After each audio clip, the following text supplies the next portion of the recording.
Homer used a comparison. He said Odysseus's tears were like a woman on a battlefield, watching her husband fall.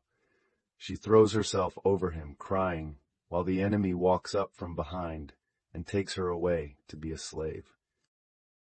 Homer used a woman who lost everything to describe Odysseus's tears. Not a hero's tears, the tears of someone who had lost everything. No one in that room knew the man behind the cloak was the main character of the song. Think about something. In the Cyclops' cave, Odysseus didn't cry. In the underworld, seeing his dead mother, he wept, but kept moving. When the sun god's cattle were killed and all his crew died, he grabbed the wreckage and drifted. He didn't stop. In every one of those hardest moments, he didn't break. But at a banquet, in a safe place, listening to a song, he wept. Why?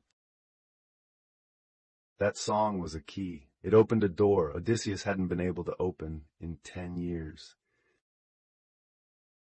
The real wound is often not the most painful in the moment. It's years later when you finally have room to cry. But I want you to notice something else. Odysseus covered his face with his cloak. He didn't let anyone see that he was crying. In that banquet hall, he was an anonymous guest. No one knew who he was. He could cry. No one would judge him. But still, he covered his face. That gesture said something deeper than the tears. Even when no one knew who he was, he still couldn't let himself be seen crying. That is what a hero looks like, trained for a lifetime, not to let anyone see weakness. He let himself cry in the safest place he'd been, but still with his face covered. Have you had a moment like that? Alone, you cried, but if someone had walked in, you would have pulled it back immediately? Not because you were suddenly okay, but because you'd learned for so long not to be seen crying. That habit isn't weakness. It's something a person learns over a long time as a way to protect themselves. But sometimes it's also what makes a person more and more alone. And there's something else. The song the poet sang was about the Trojan War. How many people died in that war? Odysseus's crew, he lost every one of them. The Greek heroes, Achilles died, Ajax died, countless people he knew, people he fought beside, gone. That song at that banquet was singing the names of those people, their stories, the ones who were alive and then weren't. Survivors carry a weight that rarely gets spoken about. Not because they regret being alive, but because being alive means you must carry everyone who didn't make it inside you. The living keep asking themselves, why was it me who survived? Did I do something that got them killed? If I had done something differently, would they still be here? Those questions have no answers, but they don't go away. Odysseus carried those questions through 10 years of drifting. In every moment where he had to keep moving, he couldn't stop to ask them. But that night, in that banquet hall, that song reached back in and touched them.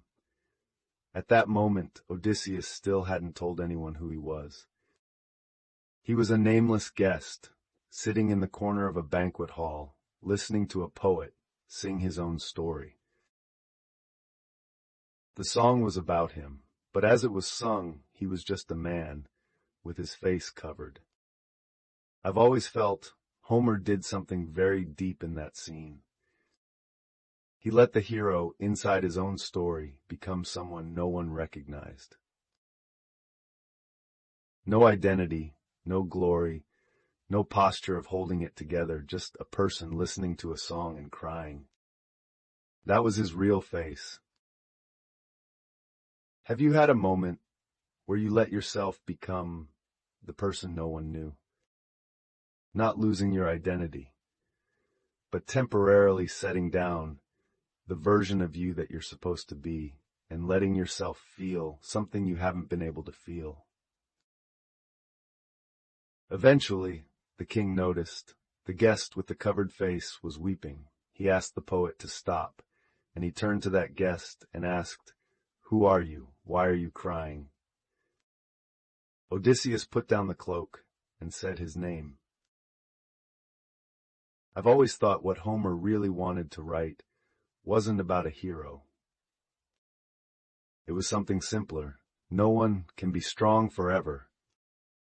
We are all just waiting for a place safe enough to finish crying the tears we never had time for before. So if one day you suddenly break down, don't rush to blame yourself. It might not be that you've become weak. It might be that your mind finally knows it's safe now. That's what Homer left for us. Real courage isn't holding on forever. It's allowing yourself to feel when you're finally safe. Wu Talks World. Until next time.